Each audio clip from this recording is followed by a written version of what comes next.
Ya, teman-teman sekalian, kita akan lanjutkan ya kegiatan membaca kita. Kita lihat dari buku apa yang kita akan baca hari ini.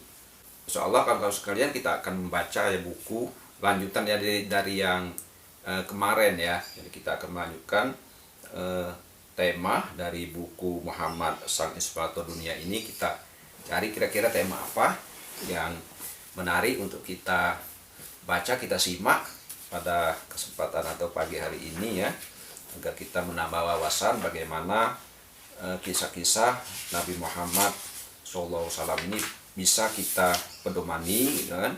Bisa kita menjadikan landasan kehidupan kita untuk kita jadikan contoh ya, suri tauladan, karena memang beliau satu-satunya manusia ya yang maksum, yang dilindungi oleh Allah SWT, yang dipelihara oleh SWT, dijaga gitu kan, sehingga ia terhindar dari kegiatan-kegiatan yang tidak bermanfaat gitu kan, perbuatan dosa dan sebagainya. Beliau terhindar dari semuanya itu. Kita lihat subtemanya teman-teman ya. Ini kita coba membaca tema Muhammad Sang Yatim ya, Muhammad Sang Yatim. Bagaimana penjelasannya dengan tema ini ya, kita ikuti. Ini lumayan panjang teman-teman sekalian, lumayan panjang. Kita lihatlah nanti apakah kita habiskan tema ini atau kita jadikan 2 atau 3 gitu episodenya ya. Ya, jadi kita mulai. Muhammad Sang Yatim. Penderitaan, air mata, kepedihan, dan menjadi yatim telah Rasulullah alami sejak sangat dini. Ayahnya meninggal dunia saat beliau masih berada dalam perut ibunya. Jadi sudah ditinggal ayah, tidak ada ayah lagi waktu masih di dalam kandungan ya ibunya Rasulullah ini. Sehingga beliau tidak pernah mendengar ucapan anakku. Nah, tidak pernah mendengar dari kata-kata dari ayahnya panggilan anakku gitu kan. Dan tidak pernah berkesempatan mengucapkan ayah. Jadi dia juga tidak pernah berkesempatan untuk memanggil ayah pada ayahnya. Tidak ada di dalam ingatannya momen kehangatan pelukan, senyuman, dan ciuman dari sang ayah. Itulah kondisi yatim yang terberat dan terpahit. Tuh kawan-kawan sekalian, karena ditinggal masih dalam kandung ibunya ya, tidak ada kenang sama sekali bagaimana ya, sang ayah itu. Rasulullah kehilangan ayahnya saat sang ayah mengunjungi paman-pamannya dari Bani Nazar di Madinah. Dia sakit dan akhirnya wafat di sana. Di antara bentuk kebaikan takdir Allah, paman-paman ayahnya berasal dari kalangan Bani Nazar yang kelak menjadi para penolongnya di Ansor. Jadi rupanya memang ayahnya Rasulullah ini memang asal dari Madinah ya, dari Bani Nazar ya. Yang kelak Bani Nazar ini justru menjadi penolongnya Nabi ya, penolongnya Nabi waktu hijrah, setelah hijrah itu kan. Rasulullah lahir dalam kondisi yatim tanpa ayah. Ibunya mengurusnya sendiri, lalu menyerahkannya kepada ibu susuan yaitu Halimah As-Sa'diyah. Sudah menjadi tradisi bangsa Arab untuk menyerahkan bayi mereka kepada ibu susuan yang hidupnya di pedalaman. Tujuannya agar badan sehat, belajar bahasa yang fasih, serta terhindar dari penyakit menular di kota. Itu kebiasaan bahasa Arab dulu ya. Jadi menyusukan anak itu tidak dengan ibu kandungnya, tapi ada ibu susuannya. Ibu susuan ini biasanya di pedalaman. Itu tadi untuk menghindarkan misalnya penyakit menular dan sebagainya. Tujuannya sambil belajar bahasa gitu, yang fasih itu kan. Rasulullah kecil berangkat bersama Halimah As-Sa'diyah ke kampung Bani Sa'ad tanpa ditemani ayahnya, ibunya maupun keluarganya. Beliau sendirian dan asing, menaikkan unta yang kurus kerempeng, akan tetapi keberkahan senantiasa menaungi dimanapun beliau berada. Selama masa penyusuan itu, beliau tinggal di sana, berbagai kebaikan pun muncul semenjak kedatangannya. Hujan sering turun, kondisi Bani Sa'ad berubah lebih baik karena kehadiran beliau di sana. Nah itu, ya, jadi tadinya daerah itu daerah gersang, atau kan, daerah ini begitu Nabi hadir di sana, hujan sering turun ya, dan kebaikan-kebaikan akhirnya merubah ya kaum Bani Sa'ad ini. Tatkala Rasulullah kecil berusia 6 tahun, ibunya Aminah binti Wahab berencana menziarahi makam ayahnya di Madinah. Sang ibu membawanya dengan ditemani oleh seorang pengasuh, Ummi Aiman. Mereka melewati gunung pasir yang membentang sekitar 300 mil dengan kendaraan sederhana, bekal seadanya dan kondisi yang jauh dari nyaman. Jalur dari Mekah ke Madinah dipenuhi dengan gunung-gunung dan lembah-lembah, tanah panas dan matahari terik.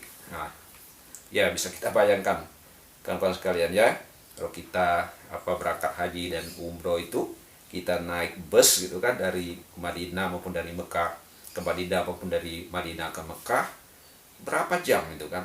Berapa jam? Bisa jadi 8 jaman. Ini ditempuh waktu Nabi mau ziarah ke tempat makam ayahnya bersama ibunya dengan pengasuhnya ini, berjalan kaki, mungkin ini naik unta gitu kan, naik unta dan sebagainya. Tapi tentunya sangat tidak bisa kita bayangkan kan kalau dengan kondisi saat ini betapa sulitnya kondisi itu, di kondisi misalnya pada pasir yang panas dan sebagainya. Tapi tekadnya ibu Rasulullah untuk berziarah ke makam suaminya, ayah dari Rasulullah ini sangat kuat gitu kira. Apa bekal Rasulullah saat berangkat bersama ibunya pada usia 6 tahun itu? Apakah makanan, baju apa yang beliau kenakan, sepatu apa yang beliau pakai? Bukankah kala itu beliau hidup fakir, lapar dan yatim? Anda bisa membayangkan bagaimana wadah yang beliau gunakan untuk makan dan minum, juga kasur apa yang beliau tiduri. Ya, masih kita bayangkan ya, penderitaan Nabi dari semasa kecil itu. Rasulullah kecil tiba di makam ayahnya. Jadi Rasulullah kecil tiba di makam ayahnya yang semasa hidup tidak pernah beliau lihat, tidak pula merasakan kasih sayangnya. Ketika dalam perjalanan pulang ke Mekah, tiba-tiba sang ibu sakit dan akhirnya wafat. Nah ini ibunya wafat setelah berziarah waktu pulang ke Mekah. Rasulullah kecil menyaksikan detik-detik sakratul maut ibunya. Betapa sedihnya hati beliau. Ummu Aiman lantas menggali kubur dengan dibantu oleh Rasulullah kecil. Beliau mengubur jasad ibunya, tetapi jiwanya seolah-olah ikut terkubur bersamaan. Allahumma sholli ala sayyidina Muhammad wa ala alihi sayyidina Muhammad. Iya teman-teman ya, bagaimana ya apa itu, si kecil usia 6 tahun melihat ibunya meninggal gitu kan, tidak ada orang yang membantu kecuali pengasuhnya ini, Ummu Aiman ini menggali kubur, dibantu oleh Rasulullah kecil juga, ikut memakamkan juga. Jadi kita bisa membayangkan ya hati seorang anak, apalagi ini Rasulullah, hati seorang anak melihat bagaimana penderitaan ibunya itu kan, kasihan melihat ibunya dan sebagainya. Adakah di dunia ini peristiwa menyentuh perasaan yang lebih berat daripada peristiwa saat Anda menaburkan tanah di atas jasad ibu Anda, sedangkan usia Anda masih kanak-kanak? Adakah di kehidupan ini peristiwa yang lebih menyedihkan daripada peristiwa saat Anda meninggalkan ibu Anda di gurun pasir, sedangkan umur Anda masih kecil, lalu Anda beranjak pergi seorang diri, tanpa ayah dan ibu, sembari melangkahkan kaki dengan berat dan tak tahu harus menuju kemana ataupun kepada siapa? Rasulullah kecil kini melanjutkan perjalanan pulang ke Mekah bersama pengasuhnya Ummu Aiman. Beliau kelelahan, letih, sedih dan berduka. Beliau memasuki Mekah menelusuri lorong-lorongnya dan melewati rumah-rumahnya. Beliau melihat para ayah memeluk anak-anak mereka, bercanda dengan mereka dan bermain dengan mereka, sementara para ibu mendekap anak-anak mereka dengan penuh kelembutan dan kasih sayang. Ironisnya, beliau tidak merasakan hal semua itu. Ya, itu. Jadi tidak ada lagi ayah dan ibu, malahan dari ziarah ke tempat makam ayahnya, setelah pulang ibunya juga meninggal kan, dengan kondisi tadi kan, beliau sendiri, Rasulullah sendiri membantu memakamkan gitu kan. Jadi kita bisa ya membayangkan kesedihan beliau waktu itu ya. Siapakah yang menyiapkan makanan, pakaian, dan tempat tidur beliau? Siapakah yang memperhatikan kesehatan dan kenyamanan beliau? Sedangkan beliau sudah tidak memiliki ayah dan ibu yang mengajaknya bercanda. Tidak ada saudara laki-laki ataupun perempuan yang menemaninya bermain. Tidak pula keluarga yang melipur laranya. Meskipun demikian, ditambah lagi kondisi beliau yang yatim piatu, sendirian, menghadapi beratnya hidup, fakir, kekurangan, dan lapar. Rasulullah memiliki sifat-sifat yang mulia. Beliau tumbuh menjadi remaja yang memiliki rasa hormat, zuhud, warok, malu, santun, lembut, dan kasih sayang. Kemudian Rasulullah kecil diasuh oleh kakeknya Abdul Muthalib. Dalam asuhan sang kakek, beliau mendapatkan perlakuan yang lebih istimewa dibandingkan dengan cucu-cucu beliau lainnya. Kasih sayang, kelembutan, dan perhatian senantiasa tercurah kepadanya. Namun kebahagiaan itu taklah berlangsung lama karena sang kakek meninggal dunia. Peran asuh selanjutnya dipegang oleh Abu Thalib yang tak lain adalah paman beliau. Jadi setelah ibunya meninggal dikasuh oleh kakeknya ya. Kakek tidak lama juga meninggal, akhirnya ke paman beliau yang mengasuh ya, Abdul Muthalib. Sejak kecil Rasulullah seolah-olah telah mengukir keagungan di atas batu serta memahat kebesarannya di atas pasir. Tidak ada kemewahan, poya-poya, ataupun pemborosan. Sebab sifat-sifat tersebut identik dengan kemalasan dan lemah semangat. Mayoritas orang-orang besar mampu menciptakan keunggulan meskipun keadaan mereka susah. Hari-hari yang terlewati pahit serta proses yang sulit. Nah itu teman-teman ya, mayoritas orang besar itu melewati masa-masa susah gitu kan, mengalami masa-masa susah. Kalau kita yang ini Rasulullah itu tadi mengalami masa susah begitu pula dengan manusia-manusia yang sekarang kan, orang-orang sekarang.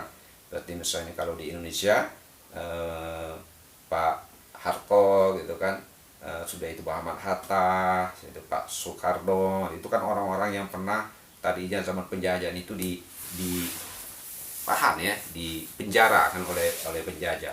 Jadi orang-orang besar itu rata-rata mengalami hal-hal yang berat. Memang ya. Oke, kita lanjut.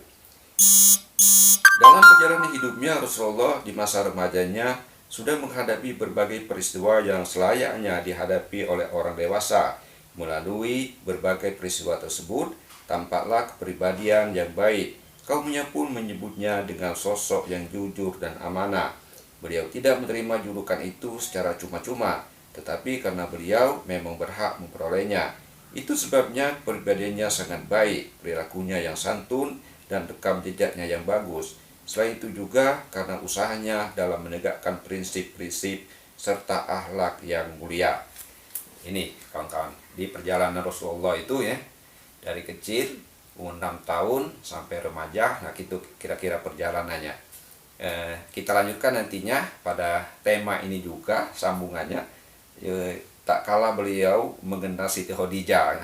Silakan simak dan nantikan konten saya berikutnya. Terima kasih. Assalamualaikum warahmatullahi wabarakatuh.